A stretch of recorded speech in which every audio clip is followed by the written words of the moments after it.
عزیز طلبہ، السلام علیکم۔ امید ہے کہ آپ سب بخیریت ہوں گے۔ آج جماعت داہم کے پہلے سبق اردو کی کتاب سے پہلے نثری سبق کے بارے میں ہم پڑھنے لگے ہیں۔ نثر میں جیسا کہ آپ جانتے ہیں کئی ایک اصناف شامل ہیں۔ ہمارے نصاب میں بھی جماعت داہم کے اردو کے نصاب میں بھی کئی سی اصناف شامل ہیں، جن میں داستان، خاکہ نگاری، ڈرامہ نگاری، ناول، افسانہ، ان سے متعلق ہم وقتاً وقتاً پڑھیں گے۔ آج ہم جس سبق کے بارے میں پڑھنے لگے ہیں اس کا تعلق خاکہ نگاری سے ہے۔ اردو ادب کے مشہور خاکہ نگار شاہد احمد دہلوی اس کے مصنف ہیں، اور انہوں نے مرزا محمد سعید کا خاکہ جو ہے وہ تحریر کیا۔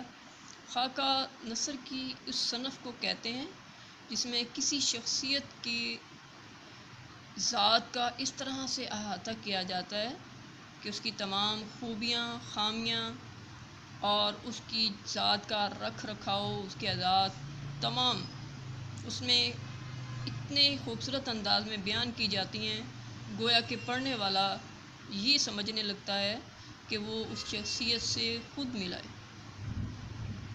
شاہد احمد دہلوی نے اردو ادب کی بہت خدمت کی۔ یہ مشہور موسیقار بھی رہے، لیکن ان کی پہچان کا دار و مدار زیادہ تر اردو ادب سے ہے۔ شاہد احمد دہلوی کے تعارف کے متعلق ہم پہلے جان لیتے ہیں، اس کے بعد ہم سبق کی طرف آئیں گے۔ آج ہم شاہد احمد دہلوی کا تعارف پڑھتے ہیں۔ شاہد احمد دہلوی جو ہیں ان کا تعلق دہلی سے ہے۔ دہلی میں وہ پیدا ہوئے 1906 میں۔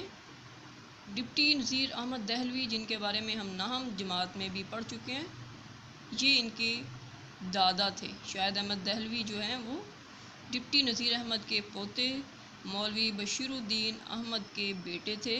1925 میں انہوں نے ایف سی کالج لاہور سے ایف ایس سی کی اور اس کے بعد میڈیکل کالج میں داخلہ لیا، لیکن شدید بیمار ہو گئے، چنانچہ طبی تعلیم جاری رکھنے کا ارادہ ترک کر دیا۔ بعد ازاں دہلی سے انگریزی ادبیات میں بی اے آنر کیا، ایم اے فارسی کا امتحان بھی پاس کیا۔ قیام پاکستان کے بعد شاہد احمد دہلوی کراچی میں منتقل ہو گئے اور تصنیف و تالیف کے ساتھ ساتھ انہوں نے انگریزی ادب سے تراجم کا سلسلہ بھی جاری رکھا۔ پاکستان رائٹرز گلڈ کی تشکیل میں نمایاں خدمات انجام دیں۔ 1963 میں انہیں مجموعی ادبی خدمات کی بنا پر تمغہ برائے حسن کارکردگی سے نوازا گیا۔ شاہد احمد دہلوی زبان و بیان پر کامل عبور رکھتے تھے، مطلب انہیں مکمل مہارت تھی۔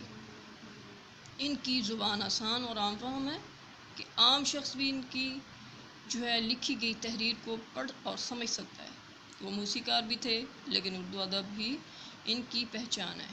ڈاکٹر جمیل جالبی کے مشورے پر انہوں نے خاکہ نگاری شروع کی۔ گنجینہ گوہر، جس سے ہمارا چاولن صاحب سبق مرزا محمد سعید بھی لیا گیا ہے، اور بزم خوش نفساں، ان کے مشہور خاکوں کے 2 مجموعے ہیں۔ ان کے علاوہ ان کی تصانیف میں اجڑا دیار، دلی کی بفتہ اور دھان کے کھیت بھی شامل ہیں۔ شاہد احمد دہلوی نے 1967 میں وفات پائی اور کراچی میں ہی ان کو دفن کیا گیا۔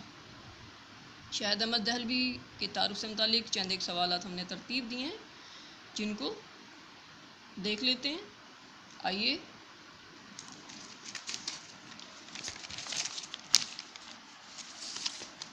شاہد احمد دہلوی کی ذات سے متعلق، ان کے تعارف سے متعلق چند ایک سوالات۔